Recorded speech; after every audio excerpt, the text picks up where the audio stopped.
Hello and welcome to सलाहकार। मेरा नाम है विकास यादव एंड गाड़ी अपने पास खड़ी है निसान ग्रे वाइट। अगर आप एक अफोर्डेबल 7 सीटर गाड़ी लेना चाहते हो तो ग्रे वाइट भी अब आपके पास एक काफ़ी बढ़िया ऑप्शन जो है वो रहने वाला है।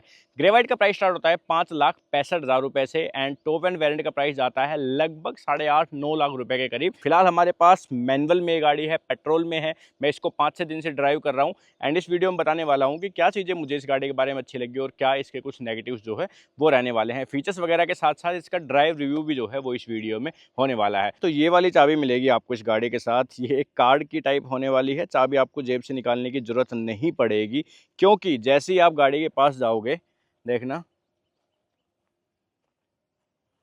ये हो गई है ऑटोमेटिक अनलॉक एंड जैसे ही मैं गाड़ी से दूर जाता हूँ गाड़ी अपने आप लॉक हो जाती है। अप्रोच लॉक अनलॉक का फीचर इसको बोलते हैं और आई थिंक कि जिस गाड़ी में भी ये कीलेस एंट्री वाले फीचर मिलते हैं, पुश स्टार्ट स्टॉप बटन मिलता है, तो उस गाड़ी में ये फीचर दे तो बढ़िया रहे। चाबी जो है जेब से निकालनी ही ना पड़े, रिक्वेस्ट सेंसर भी ना दबाना पड़े। फ्रंट फेशिया अगर आप इसका चेकआउट करोगे तो ट्राइबर से थोड़ा डिफरेंट जो है आपको इसका फ्रंट फेशिया यहाँ पे मिलने वाला है। ग्लोसी ब्लैक कलर की ग्रिल दी गई है, ऊपर यहाँ पे ग्रे वाइट की ब्रांडिंग की गई है, निशान की ब्रांडिंग भी है एंड अपने पास टॉप एंड वेरिएंट में ये सामने एलईडी बेस हेडलाइट्स जो है उसके फीचर मिलते हैं। तो एलईडी बेस हेडलाइट होगी, इंडिकेटर आपके हेलोजन होने वाले हैं एंड एलईडी बेस आपके पास फॉग लैंप्स जो है वो रहने वाले हैं एंड आपके पास डीआरएस जो है वो भी यहाँ दिखेंगे। ये क्रोम की स्ट्रिप है लेकिन थोड़ा सा एक वो कनेक्टिंग फील जो है वो गाड़ी को सामने की तरफ से देती है। लुक्स वाइज मुझे ये गाड़ी काफी डिसेंट लगती है। सामने से हाँ एक एमपी वाली फील देती है, साइड से भी देती है, बट ठीक लगती है। ऐसे कोई बुरी लुक्स जो है वो गाड़ी की नहीं है।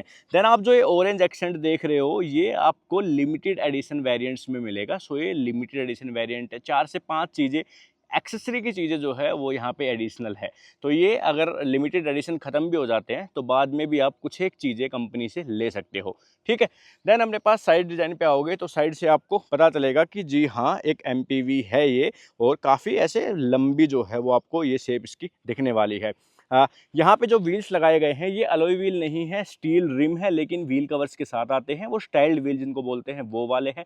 185/65 R15 का टायर का सेक्शन है। छोटे वेरिएंट्स में नीचे वाले वेरिएंट्स में आपको छोटे साइज के टायर मिलेंगे। 14 इंच के टायर जो है वो मिलने वाले हैं। सिर्फ सामने डिस्क है, पीछे आपको ड्रम ब्रेक मिलते हैं एंड टीपीएमएस के फीचर यहाँ पे ऑफर किए जाते हैं गाड़ी के साथ। यहाँ पे कुछ नहीं है, थोड़ा सा ऑरेंज एक्सेंट है। इंडिकेटर आपको ओवरव्यू के ऊपर ही मिलेंगे एंड यहाँ पे ग्लोसी ब्लैक फिनिश जो है वो भी मिलती है। लॉक अनलॉक पे गाड़ी के ओवरव्यूज फोल्ड एंड फोल्ड के फीचर के साथ आते हैं। क्रोम डोर हैंडल्स वो आपको मिलते हैं। ये क्रोम की लाइनिंग आप देख रहे हो ये भी आपको मिलती है एंड ऊपर रूफ रेल्स मिलती है, ये भी फंक्शनल रहती है। ओके, 40 लीटर का पेट्रोल टैंक गाड़ी में मिलता है। अभी सीएनजी में भी इस गाड़ी को लॉन्च कर दिया है। तो सीएनजी अगर आपको लेनी है तो अराउंड 85,000 के समथिंग जो है वो आपको एक्स्ट्रा पे करना पड़ेगा। वो एक रेट्रो फिटमेंट सीएनजी के साथ आएगी, यानी कि डीलर आपको फिट करवा के देगा।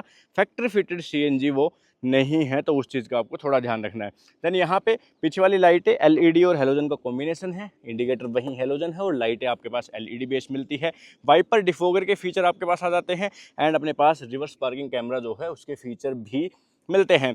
पीछे 3 पार्किंग सेंसर्स है, सामने 2 पार्किंग सेंसर्स जो है वो आपको मिलते हैं। गाड़ी में अगर सारी रो अप है तो आपके पास ज़्यादा बूट स्पेस नहीं बचता, बस इतना ही स्पेस है कि गाड़ी का बॉडी कवर अगर अच्छे से फोल्ड हो तो यही आ सके, या फिर कोई छोटा मोटा बैग जो है वो आपका आ जाएगा। बाकी ज़्यादा स्पेस नहीं है, लेकिन इन सीटों को आप फोल्ड भी कर सकते हो कुछ इस तरह से एंड आप इन सीटों को निकाल के बाहर भी रख सकते हो। तो वहाँ पर आपके पास 625 लीटर का बूट स्पेस बन जाएगा। ये भी 60-40 के स्प्लिट रेशियो में, तो इनको भी फोल्ड करके आप फिर से जो है वो बूट स्पेस को और एक्सटेंड कर सकते हो। काफ़ी सारे ऑप्शंस जो है वो मिलते हैं आपको ग्रे वाइट में कि आप मल्टीपल तरह से इसकी सीटिंग को एडजस्ट कर सकते हो। ओके, ऊपर जो डेस्क कैम देख रहे हो ये भी स्पेशल वेरिएंट में आपको मिलेगा। देन और तो क्या है पीछे से बाकी कोई फीचर्स वगैरह ऐसा मैंने छोड़ा नहीं है। अगर इसकी सीटिंग स्पेस की बात करें तो वही इस गाड़ी की मेन जो यूएसपी है वो रहने वाली है। इतने प्राइस में एक 7 सीटर गाड़ी आपको नहीं मिलती। लोग अर्टिगा से इसको कंपेयर करते हैं। अर्टिगा का प्राइस भाई काफ़ी ज़्यादा जाता है और इसका प्राइस 5,65,000 रुपये ex showroom on road Delhi Haryana में लेते हो तो लगभग आप मान के चलो कि 6.5 लाख रुपए के करीब, 6,70,000 रुपए के करीब आपको आराम से मिल जाएगी। और उस 6.5-7 लाख रुपए में ये गाड़ी 7 बंदे बिठा के लेके जाने में कैपेबल है, काफ़ी कैपेबल है। क्यों, वो दिखाता हूँ। ये सीट देखो आप, ये मिडल रो है और वो मेरी हाइट के हिसाब से एडजस्ट है। यहाँ पे स्पेस चेकआउट करो कितना अच्छा स्पेस है एंड इन सीटों को मैं आगे भी कर सकता हूँ। देखो ये भी फ्लेक्सिबिलिटी मेरे पास है कि इन सीटों को मैं कुछ इतना आगे कर सकता हूँ। अगर ये पूरी आगे चली जाएगी तो पीछे भी स्पेस जो है वो बन जाता है। तो अगर आप एक नॉर्मल हाइट के बंदे बिठाते हो तो 1 2 3 बंदे एक के पीछे एक आराम से बैठ सकते हैं बिना किसी परेशानी के। एंड ये सीट रिक्लाइन भी होती है। आप तो ये देखो कुछ इतने हद तक ये सीटें रिक्लाइन भी हो जाती है, तो कंफर्ट की कोई भी कमी नहीं है। एंड जो ये टॉप एंड वेरिएंट है इसमें ये स्वेड की सीटें आपको मिलती है एंड लेदरेट फिनिश जो है वो मिलती है। ये सीटें काफ़ी कंफर्टेबल है, काफ़ी प्रीमियम फील होती है इस प्राइस के हिसाब से। बस एक ही दिक्कत है कि इनका कलर थोड़ा वाइटिश की तरफ जाता है और गंदी काफ़ी जल्दी होगी, तो वो एक छोटी समस्या है। JBL के स्पीकर्स मिलते हैं, ये भी स्पेशल एडिशन में मिलेंगे। क्या है कि एज एन एक्सेसरी JBL के स्पीकर लगा दिए हैं, बाकी ब्रांडिंग भी कोई वैसी ब्रांडिंग नहीं है, जस्ट नॉर्मल टेप जो है वो मिलती है। लॉक अनलॉक के लिए कुछ ऐसे बटन्स मिलते हैं, सारी पावर विंडो जो है उसके फीचर मिलते हैं। बेस वेरिएंट से ही 6 एयरबैग का सेटअप आपको मिलता है। एंड इस गाड़ी ने 4 स्टार की सेफ्टी रेटिंग भी हासिल की थी, मतलब इसने नहीं की थी, ड्राइवर ने की थी, बट सेम ही गाड़ियाँ है तो 4 स्टार की सेफ्टी रेटिंग भी आपको मिलती है। देन सामने अपने पास यहाँ पे ओआरएम्स आ गए, auto up auto down feature के साथ ड्राइवर साइड विंडो आ गई। सीट हाइट एडजस्टमेंट के साथ आपको ड्राइवर साइड की जो सीट है वो मिलती है। एंड स्टीयरिंग माउंटेड कंट्रोल जो है वो आपको ऑफर किए जाते हैं। अच्छा एक चीज़ मैंने आपको नहीं दिखाई, इस गाड़ी में तीनों रो के लिए डेडिकेटेड AC वेंट्स जो है वो दिए गए हैं। सो बीच वाली रो के लिए यहाँ पे आपको AC वेंट्स मिलेंगे एंड थर्ड रो के लिए आपको यहाँ पे AC वेंट्स जो है वो मिलेंगे। यहाँ पे एक 12 वोल्ट का सॉकेट है, एक सॉकेट जो है वो आपको पीछे की तरफ भी ऑफर किया जाता है। आपके पास क्रूज कंट्रोल, MID कंट्रोल करने के लिए बटन आ गए। MID आपके पास कुछ ऐसी मिलती है और यहाँ पे काफी सारे फीचर्स एक्चुअली दिखा देती है। माइलेज गाड़ी कितनी दे रही है, TPMS वगैरह के फीचर हो गए, ट्रिप ए ट्रिप बी, वो सब चीजें जो है वो मेन चीजें ये गाड़ी दिखा देती है। ऑल्सो गेयर इंडिकेटर भी यहाँ पे आता है मैनुअल के लिए एंड इंस्टेंट फ्यूल इकोनॉमी जो है वो वहाँ पे शो करती है। ठीक है, तो छोटी छोटी चीज़ें सभी दिखा देती है। एंड MID एक्चुअली में अच्छी लगती है। मेन चीज़ बताए क्या है कि यहाँ पे स्पीड दिखाती रहती है सेंटर में एंड इसके ऊपर ही RPM मीटर दिखाती रहती है, वहाँ पे वो फील होता है। डैशबोर्ड अब इसका पूरा हार्ड प्लास्टिक है, प्लास्टिक की क्वालिटी भी डिसेंट है। बिल्ड क्वालिटी वाइज थोड़ी बेटर हो सकती थी बट दिखने में ओवरऑल जो है काफ़ी डिसेंट लगती है, क्योंकि ड्यूल टोन में फिनिश है, यहाँ पे थोड़ी सी वुडन फिनिश जो है वो की गई है। एंड ऊपर एक ग्लोब बॉक्स है आपके पास, देन एक आपके पास जो है वो नीचे ग्लोब बॉक्स मिलता है, ये कूल्ड है। इसके साथ साथ एक सेकंड, हाँ, इसके साथ साथ ये वाला जो ग्लोब बॉक्स है ये भी आपका कूल्ड मिलता है। एंड पीछे वाले AC की फैन स्पीड को आपको कंट्रोल करना हो तो आप यहाँ से कर सकते हो। ठीक है, देन अपने पास कुछ एक हार्ड बटन्स इधर मिलते हैं, लॉक अनलॉक के लिए, ट्रैक्शन के लिए और फ्रंट पार्किंग सेंसर्स को ऑन ऑफ करने के लिए। ये स्क्रीन मिलती है जिसमें कि एंड्रॉइड ऑटो, एप्पल कारप्ले आपका वायरलेस चलता है। एंड फिलहाल ये मेरे फ़ोन का एप्पल कारप्ले जो है वो चला हुआ है, आई थिंक कि ये वाले फ़ोन का ही चला हो, हाँ इसका ये। नीचे AC के कंट्रोल्स मिलते हैं, मैनुअल AC मिलता है, यहाँ पे फ़ोन रखने की स्पेस है, इंजन स्टार्ट स्टॉप का बटन। क्रूज कंट्रोल में हाँ वहाँ पे तो बटन है ही, लेकिन ऑन करना हो तो पहले आपको यहाँ से ऑन करना पड़ेगा, फिर आप वहाँ से इसको जो है कंट्रोल कर पाओगे। वायरलेस चार्जर आपको ऑफर किया जाता है एंड यहाँ पे 5 स्पीड का मैनुअल ट्रांसमिशन जो है वो मिलता है। और AMT आप लेते हो तो 5 स्पीड का आपके पास AMT का ऑप्शन जो है वो दिया गया है। एयर प्योरीफायर ये भी इस स्पेशल लिमिटेड एडिशन का हिस्सा है, बाकी ये भी एक्सेसरी का पार्ट ही काइंड ऑफ है। एंड यहाँ पे हैंड ब्रेक मैनुअल आपको ऑफर किया जाता है। ऊपर डे एंड नाइट IRVM है, इस तरफ वैनिटी मिरर नहीं है, लेकिन इस तरफ आपको वैनिटी मिरर मिलता है। और लाइटें जो है वो LED मिलती है, काफ़ी छोटी छोटी लाइटें दी गई है, बट यहाँ पे भी आपके पास लाइट है और पीछे भी एक लाइट जो है वो आपको मिलती है। ओके जी, सो ये कुछ था इस गाड़ी के इंटीरियर एंड फीचर्स के बारे में। फीचर देखो आपको फीचर ठीक ठीक मिल जाते हैं इस प्राइस पॉइंट पे। अगर आप देखते हो 9.5 लाख रुपए के करीब जो है वो ये गाड़ी ऑन रोड आपको मिल जाएगी, 9.5-10 लाख रुपए के करीब। तो फीचर्स उस हिसाब से काफ़ी डिसेंट मिलते हैं। बेस वेरिएंट्स अगर आप लेते हो तो वहाँ पे हाँ फीचर आपको कम मिलेंगे, क्योंकि प्राइस भी उतना है। जिस प्राइस पे एक हैचबैक आती है ना भाई, उस प्राइस पे आपको एक 7 सीटर मिल रही है, एक फैमिली यूज के लिए प्रॉपर गाड़ी जो है वो आपको ऑफर की जाती है। अब चलिए इस गाड़ी को ड्राइव करते हैं, चलने में कैसी है, सस्पेंशन कैसा है, उन सब चीज़ों के बारे में बात करते हैं। ओके, सो चलिए चलाते हैं निसान की ग्रे वाइट को। गाड़ी में इंजन स्टार्ट स्टॉप का बटन मिलता है अगर आप टॉप एंड वेरिएंट लेते हो। क्लच दबाई, बटन प्रेस किया, एंड गाड़ी स्टार्ट हो जाती है। देखो जब स्टार्ट होती है ना तो आपको ठीक ठाक वाइब्रेशन जो है वो फील होती है, पता लगता है कि हाँ इंजन स्टार्ट हो गया है। तो वो 3 सिलेंडर का कहीं ना कहीं जो है वो पता आपको चलेगा। जब भी स्टार्ट होगी गाड़ी, जब भी आप बंद करोगे तब भी हल्की सी वाइब्रेट करके जो है वो गाड़ी बंद करती है। सो वो चीज़ें पता लगती है। यहाँ पे ड्राइवर के लिए एक आर्मरेस्ट मिलने लगा है, तो ये बढ़िया है। अगर आप थोड़ा मतलब हाईवे की तरफ ड्राइव कर रहे हो तो आपका हाथ रेस्ट कर सकता है, लेकिन अगर फ्रिक्वेंटली आपको गियर चेंज करना है तो फिर कहीं ना कहीं आपके बीच में ये आ सकता है, मगर थोड़ा यूज टू जो है वो इसके लिए होना पड़ता है। चलिए, so put in first and hand break down और we are good to go. मैं इसको 4-5 दिन आई थिंक हो गए हैं, थर्सडे से मैं इसको ड्राइव कर रहा हूँ। और मैं मोस्टली जो है अपने गांव के एरिया में इसको ड्राइव कर रहा हूँ, थोड़ा बहुत सिटी पे गया हूँ, थोड़ा बहुत जो है वो मैं इसको हाईवे पे लेके गया हूँ, बहुत ज़्यादा नहीं। तो उसके हिसाब से, सिटी के हिसाब से अगर आप देखते हो तो सबसे पहली चीज़, क्लच गाड़ी की काफ़ी लाइट है, एकदम अच्छा ट्रैवल है, बहुत ज़्यादा डीप भी नहीं जाती और आपको बहुत ज़्यादा ऐसे भी नहीं लगेगा कि क्लच जो है वो ऊपर आपकी आ रही है। तो पैर थकता नहीं है, क्लच को बार बार आप प्रेस करके गियर जब चेंज करते हो तो आप कंफर्टेबली वो चीज़ कर पाते हो, ज़्यादा कोई इशू उसमें नहीं है। सो सिटी ड्राइविंग के हिसाब से क्लच और गियर का जो कॉम्बिनेशन है वो अच्छा है।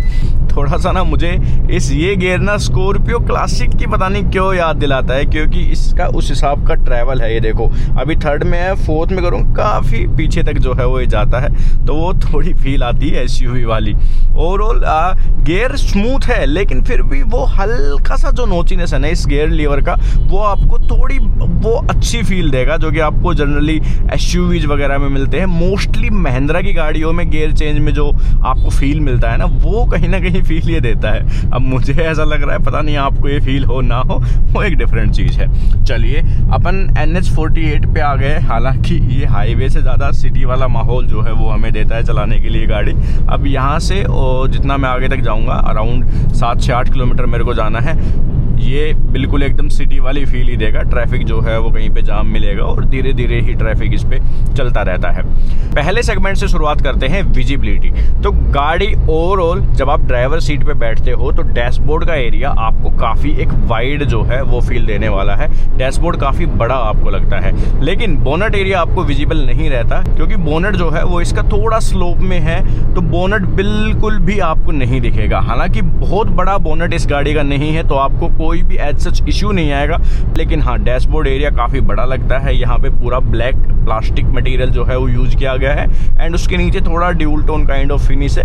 बट इस गाड़ी में हर जगह यहाँ पे प्लास्टिक ही है, सिर्फ आपके स्टीयरिंग व्हील को छोड़ के। स्टीयरिंग के ऊपर लेदर रैप्ड जो है वो स्टीयरिंग व्हील आपको मिलता है, काफ़ी अच्छा फील जो है वो पकड़ने में भी देता है। एंड ओवरऑल रिस्पॉन्स कैसा है वो थोड़ी देर में जो है वो हम उसके ऊपर रिस्पॉन्स के ऊपर आएंगे। सो हाईवे पे जब आप चलाते हो गाड़ी को, तो गाड़ी आपकी RPM थोड़े ज़्यादा लेती है। आप देखोगे तो अभी इस गाड़ी की स्पीड, डोर कौन सा खुला है, एक सेकंड, मैंने ध्यान ही नहीं दिया कि मेरा कोई डोर खुला हुआ है। तो मैं एक बार गाड़ी को साइड में रोक के डोर बंद कर लेता हूँ।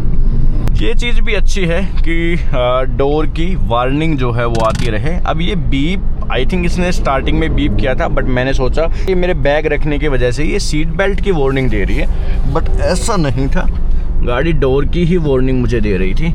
हाँ, अभी स्पीड बीच में आने लगी ना, पहले यहाँ साइड में जो है वो स्पीड शिफ्ट हो गई थी। कोई भी वार्निंग आएगी तो ये भी स्पीड यहाँ पे आपकी आ जाती है। मैं कह रहा था हाईवे पे RPM काफ़ी हाई रहते हैं। 1 लीटर का 3 सिलेंडर इंजन है, 72 PS की पावर है, 93-94 न्यूटन मीटर के आसपास का जो है वो टॉर्क जनरेट करता है। तो वो हाईवे पे आपको पावरफुल गाड़ी उतनी फील नहीं होने वाली। एंड हाई स्पीड्स में वो RPM भी जो है फिर काफ़ी हाई गाड़ी को रखने पड़ते हैं, वो स्पीड को, वो पावर को मैच करने के लिए। सो इस वजह से थोड़ा सा आपको साउंड हाईवे के हिसाब से गाड़ी में आता रहेगा। लेकिन एक अच्छी चीज़ पता है क्या है, जिस प्राइस पे गाड़ी आती है ना, ये लगभग आपको ऑन रोड 6,70,000 रुपये, 7 लाख के करीब जो है वो ये ऑन रोड आपको पड़ जाएगी। वेरी करेगा कि आप कौन सी सिटी में रहते हो। अगर आपको अपनी सिटी का ऑन रोड प्राइस जानना है तो आप हमें कमेंट कर सकते हो। तो 7 लाख रुपए के अंदर अगर आप इस गाड़ी को देखते हो ना, तो फिर काफ़ी कंट्रोल्ड है सारी चीज़ें। सब चीज़ें थोड़ी थोड़ी जो है वो आपको पॉजिटिव की तरफ ही जाती दिखेगी, ना कि नेगेटिव की तरफ। आपके पास NVH लेवल्स जो है वो गाड़ी में अच्छे हैं, टायर की भी हल्की हल्की नॉइस आएगी, हल्का हल्का विंड ब्लास्ट भी आता रहेगा, लेकिन परेशान करने वाली कोई भी चीज़ नहीं है। ऐसा नहीं है कि बहुत ही ज़्यादा आपके पास आ रहा है, या ऐसा भी नहीं है कि एकदम ही साइलेंट। अब 7 लाख रुपए में साइलेंट तो नहीं मिलने वाली ऑब्वियसली, लेकिन हाँ थोड़ा थोड़ा आपके पास जो है वो आता रहेगा। और एक डिसेंट NVH लेवल की कैटेगरी में मैं इस गाड़ी को रखूँगा। इंजन अभी 74 पे है, 2500 RPM पे गाड़ी चल रही है मेरी, और इंजन की मुझे अभी कोई नॉइस नहीं आ रही। जैसे ही ये थोड़ा सा मैं एक्सीलेटर पेडल को प्रेस करता हूँ, 3000 RPM तक जाती है, तब जाके आपको फिर इंजन की वो साउंड जो है वो सुनाई देती है। एंड वाइब्रेशंस भी काफ़ी कम है गाड़ी में एक्चुअली में। आपको पैडल्स के ऊपर और आपको क्लच के ऊपर या फिर आप गियर नॉब के ऊपर भी देखोगे तो आपको एज सच कोई वाइब्रेशंस जो है वो नहीं दिखने वाले। एंड गियर शिफ्टिंग भी गाड़ी की काफ़ी अच्छी है, आपको बहुत ज़्यादा क्विक जो है वो भी गियर शिफ्ट नहीं करने पड़ते।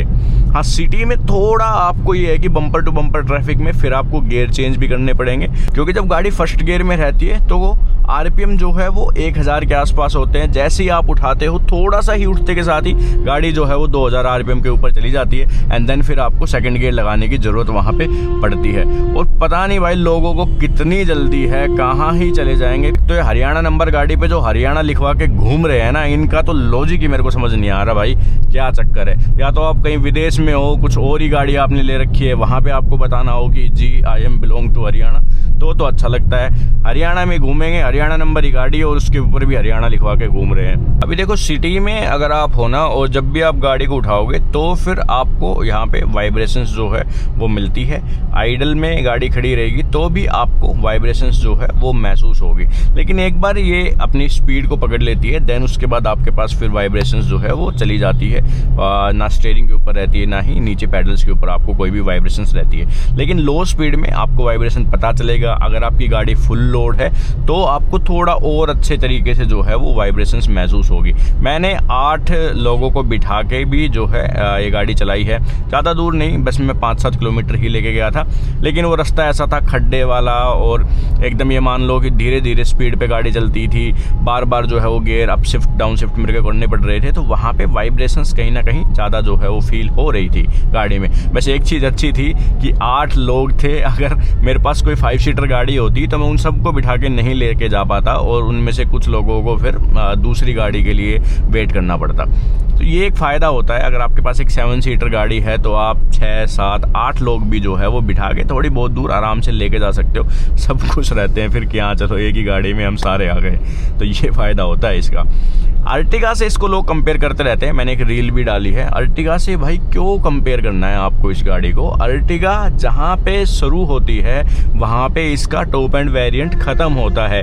ये गाड़ी है ही उनके लिए जिनका अर्टिगा का बजट नहीं है, कारेंस का बजट नहीं है। उस सेगमेंट में फिर काफ़ी गाड़ी आपको मिल जाती है, लेकिन इसके सेगमेंट में बताओ आप, इसके सेगमेंट में कोई भी नहीं है। सिर्फ एक मात्र गाड़ी है जो 7 लाख रुपए में 7 सीटें आपको देती है और 7 लोग कंफर्टेबली इस गाड़ी में जा सकते हैं। ये इस गाड़ी का सबसे बड़ा प्लस पॉइंट है। अब आपको 7 लाख रुपए में सब कुछ ही चाहिए तो ऐसा थोड़ी पॉसिबल है। अगर सब कुछ ही दे सकते हैं तो और ब्रांड्स जो है वो भी आ जाते इस रेस में, वो भी दे देते 1.5 लीटर का नेचुरल एस्पिरेट इंजन 7 लाख में 7 सीटें। तो ऐसा पॉसिबल नहीं है, आपको कहीं ना कहीं तो जो है वो मैनेज करना पड़ेगा, और वो जो मैनेज करना है इस गाड़ी में वो सिर्फ और सिर्फ इसके इंजन से को लेके जो है वो आपको थोड़ा सा मैनेज करना है। ये नहीं है भाई उनके लिए गाड़ी जो भगाना चाहते हैं गाड़ी को, जिनको बस ये चाहिए कि भाई गाड़ी नहीं खरीदी मैंने तो रोड पे चलने वाली हवाई जहाज खरीद रखी है, मैं पंजा दबाऊं और गाड़ी मेरी भागे। तो वो वाली फील नहीं है। वो रिफाइनमेंट आपको चाहिए कि मेरी गाड़ी बिल्कुल भी आवाज़ ना करे, बिल्कुल वाइब्रेशन नहीं करे, तो वो भी नहीं मिलेगा। आपको कॉम्प्रोमाइज़ करना पड़ेगा इस गाड़ी में, और कॉम्प्रोमाइज़ इसके इंजन से ही है। ये माइंडसेट इसको खरीदते टाइम आपको बना के चलना है कि ये वो फास्ट एंड फ्यूरियस वाली फील नहीं देगी आपको। सिर्फ आपके फैमिली यूज के लिए, आपके डेली पर्पस सोल्व कर सकती है, आपकी पूरी फैमिली को एक साथ बिठा के चल सकती है। यही एक सबसे बड़ा इस गाड़ी का मकसद है। ओके, थोड़ा सा अगर रोड खाली मिले तो हम थोड़ा हाईवे की ड्राइविंग के ऊपर बात करें। अच्छा, उससे पहले स्टीयरिंग फीडबैक मैं आपको बताता हूँ। सरप्राइजिंगली इस गाड़ी का स्टीयरिंग काफ़ी लाइट है, सिटी के चलाने के हिसाब से काफ़ी लाइट है। एंड हाईवे पे भी अगर आप चलाते हो तो काफ़ी डिसेंट वेट आता है। अभी देखो, अगर मेरे को ओवरटेक करना है, मैं खींच रहा हूँ तो आरपीएम बढ़ रहे हैं काफ़ी जल्दी, गाड़ी आवाज़ भी कर रही है, लेकिन उस हिसाब की स्पीड जो है वो भी गेन करती है। तो ऐसा भी नहीं है कि एकदम ही आपको ये लगेगा कि यार ये तो काफ़ी अंडर पावर है, ऐसा बिल्कुल नहीं है। काफ़ी डिसेंट सी कैटेगरी में मैं रखूंगा इसके इंजन को। क्लच काफ़ी स्मूथ है भाई, क्लच से आपको बिल्कुल शिकायत नहीं होगी इस गाड़ी की। एंड स्टीयरिंग व्हील भी काफ़ी रिस्पॉन्सिव है, बढ़िया फील देता है पकड़ने में। ये जो लेदर रैप स्टीयरिंग है, बटन्स वगैरह की जो पोजिशनिंग है वो काफ़ी अच्छी है।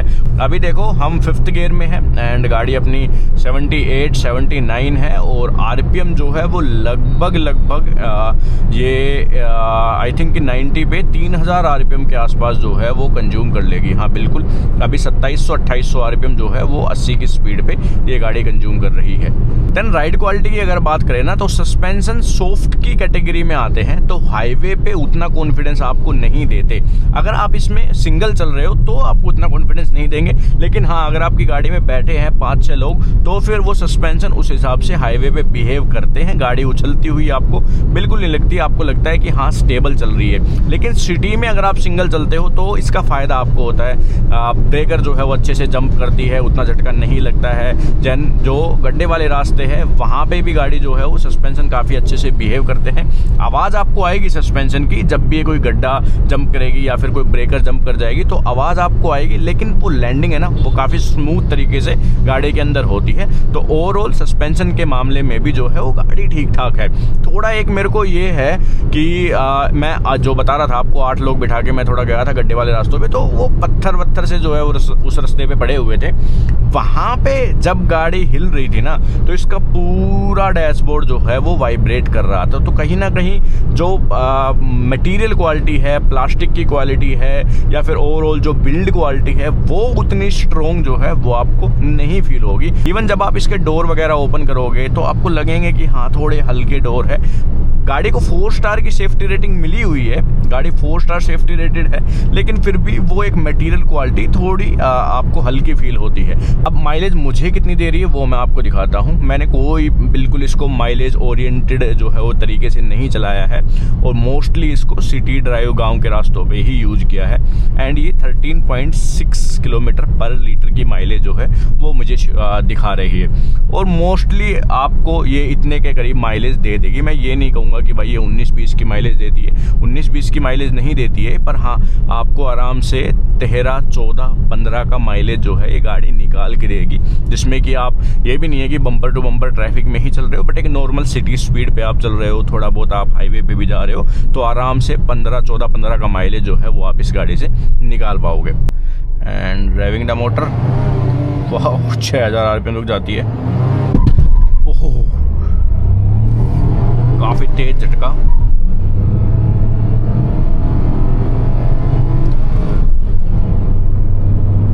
एंड 3rd गियर में काफी स्लो हो गई। एंड 100।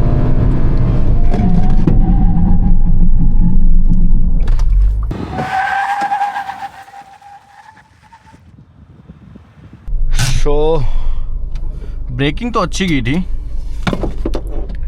बट गाड़ी आवाज़ काफ़ी की गाड़ी ने। ब्रेक्स जैसी मैंने प्रेस की तो काफ़ी ज़्यादा आवाज़ की, बट डिस्टेंस आप देखोगे तो काफ़ी ठीक था डिस्टेंस। हमने और भी गाड़ियाँ ट्राई की है हैचबैक्स वगैरह, तो वो भी लगभग इतने डिस्टेंस पे ही आके रुकती है। लाइटें कैसी है वो मैं आपको चेकआउट करवाता हूँ। सो अभी ये आप देख रहे हो, ये लाइटें अपनी हाई बीम पे है। अगर मैं इसको लो बीम करता हूँ तो कुछ इतना थ्रो है। एंड लाइटें बंद करके अगर मैं इसके फॉग लैंप ऑन करता हूँ तो ये इसके फॉग लैंप का थ्रो आप सिर्फ देख रहे हैं। एंड ये मैंने लाइटें ऑन की, ये लो बीम है एंड ये इसकी हाई बीम है। अच्छी ब्राइट LED लाइटें इस गाड़ी में आती है और आपको रात को ट्रैवल करने में कोई भी परेशानी नहीं होगी।